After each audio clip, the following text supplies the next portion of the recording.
இந்த வீடியோவில் நாம் வரிக்குதிரைகளின் ஒரு வித்தியாசமான வழக்கத்தை பற்றி பார்க்க போகிறோம்.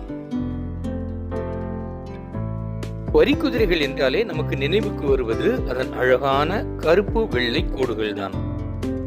ஆனால் இந்த அழகிய கவர்ச்சியான விலங்குகள் அவ்வப்போது மண்ணிலும் புல்லிலும் விழுந்து புரள்வதை நீங்கள் வீடியோக்களில் பார்த்திருக்கலாம்.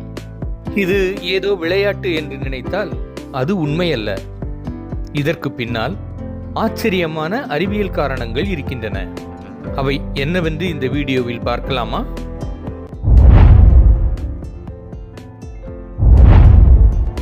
ஆப்பிரிக்காவின் புல்வெளிகளில் வரிக்குதிரைகள் மேயும் போது அங்கே ஈக்கள், உண்ணிகள் போன்ற பூச்சிகள் இந்த வரிக்குதிரைகளை தொந்தரவு செய்யும்.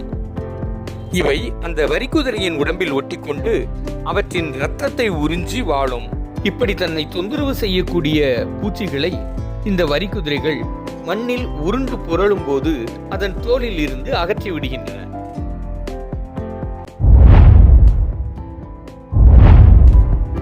ஆப்பிரிக்காவில் பொதுவாகவே வெப்பநிலை அதிகமாக இருக்கும். எனவே தனது உடலின் வெப்பத்தை தணித்துக் கொள்ள வேண்டிய ஒரு சூழ்நிலை இந்த வரிக்குதிரைகளுக்கு உள்ளன. வரிக்குதிரைகளுக்கு மனிதர்களைப் போல வியர்வை சுரப்பிகள் அதிகம் இல்லை. இதனால் இவை மண்ணில் உருண்டு பிறண்டு அந்த மண்ணை தன் மீது ஒட்டிக்கொள்வதால் அல்லது அப்படி ஒரு மண் குளியலை அவை எடுத்துக்கொள்வதால் அந்த மண் அவற்றின் உடலின் மீது பரவி சூரியனின் வெப்ப கதிர்வீச்சை தடுக்கின்றன. இந்த மணல் துகள்கள் அவற்றிற்கு வெப்பத்தை தடுக்கும் ஒரு கவசமாக அமைந்துள்ளன. இதனால் சூரியனின் நேரடி வெப்பத்தில் இருந்து வரிக்குதிரைகள் பாதுகாக்கப்படுகின்றன.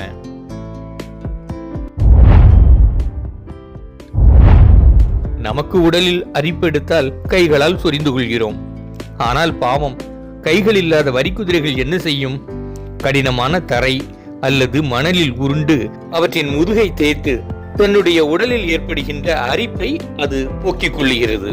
மேலும் தோலில் உள்ள இறந்த செல்களையும் இதன் மூலம் அது நீக்கிவிடுகிறது. எனவே இனி ஒரு முறை நீங்கள் வரிக்குதிரைகள் தரையில் உருண்டு பிறழ்வதை பார்த்தால் அது தன்னைத்தானே சுத்தப்படுத்திக் கொள்கிறது என்பதையும், வெயிலின் வெப்பத்திலிருந்து தன்னை காத்துக் கொள்கிறது என்பதையும், தன் உடலில் ஏற்படும் அசௌகரியத்தை நீக்கிக் கொள்கிறது என்பதையும் புரிந்து கொள்ளுங்கள். இந்த விசித்திரமான ஒரு பாதுகாப்பு முறையை வரிக்குதிரைகள் பின்பற்றுகின்றன என்பது உங்களுக்கு வியப்புக்குரிய செய்தியாக இருக்கிறதல்லவா? உங்களுக்கு இந்த வீடியோ பிடித்திருந்தால் லைக் செய்யுங்கள். உங்கள் கருத்துக்களை கமெண்ட் பகுதியில் தெரிவியுங்கள்.